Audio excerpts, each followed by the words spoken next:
যে মানুষগুলো কমেন্ট করছে 16 দেখে, যখন দেশে এরকম যুদ্ধ, যখন একটা মানুষের সামনে এসে কথা বলতে পারে না, তখন পুলিশের গুলি মুখে আমি একমাত্র কথা বলতেছিলাম, এবং তখন আমাকে সবাই কুইন কুইন বলছিল, এখন তারাই আমাকে স্লাট শেমিং করছে। এটা নিয়ে আমার কোনো প্রবলেম নেই, সবটা আপনাদের উপর। আমাকে কুইন বলাটাও আপনাদের উপর ছিল, আমাকে স্লাট শেমিং করাটাও আপনাদেরই উপর। এটা যদি আপনাদের মনে হয় যে আপনাদের অ্যাঙ্গার, আপনাদের আপনাদের আমার উপরে ক্ষোভ মিটতেছে, আপনারা এটা করেন। আমি আমার কাছ থেকে ক্ষমা প্রার্থনা করছি, পসিবল হইলে আমাকে মাফ করবেন।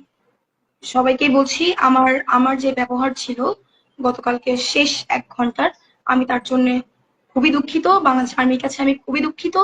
এরকম ব্যবহার বা এরকম ব্যাপার আমার কোনোভাবেই করা উচিত হয়নি, কিন্তু সিচুয়েশন, টাইমিং এবং ওইখানে যে কার্যকলাপগুলো যাচ্ছে, যেটার কারণে আমি হয়তো আমার মতো করে প্রপার কনসিয়াস ছিলাম না।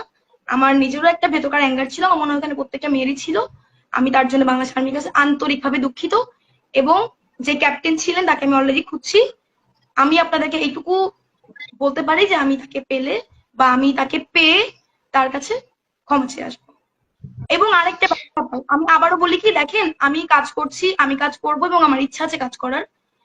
আমার কি পোশাক, আমার মনে হয় আপনারা যদি আমাকে দেখেন, আমার কি পোশাক, আমার কি লাইফস্টাইল, এটা না দেখে আপনারা প্লিজ আমার কাজগুলোকে একটু দেখবেন বা চেষ্টা করবেন আমার কাজগুলোকে নিয়ে আমাকে ক্রিটিসাইজ করার।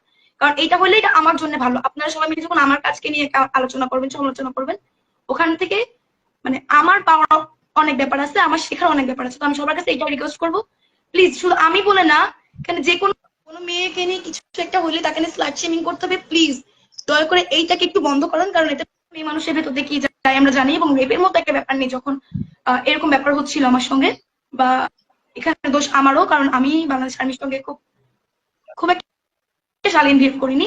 আমি তার জন্য সবার কাছে দুঃখিত। পসিবল হলে আমাকে সবাই মাফ করবেন। বাংলাদেশ সেনাবাহিনীর কাছে আমি দুঃখিত। বাংলাদেশ সেনাবাহিনীকে আমি বলতে চাই যে আমি আন্তরিকভাবে দুঃখিত আপনাদের কাছে। কালকে আসলে সময় সিচুয়েশনও হয়তো বা আপনাদের কথা না আমি ক্লিয়ার বুঝতে পারছি না, আমাদের ব্যাপারটা আপনাদেরকে বুঝাতে পারছিলাম, যার জন্য এরকম একটা ব্যাপার হয়ে গেছে।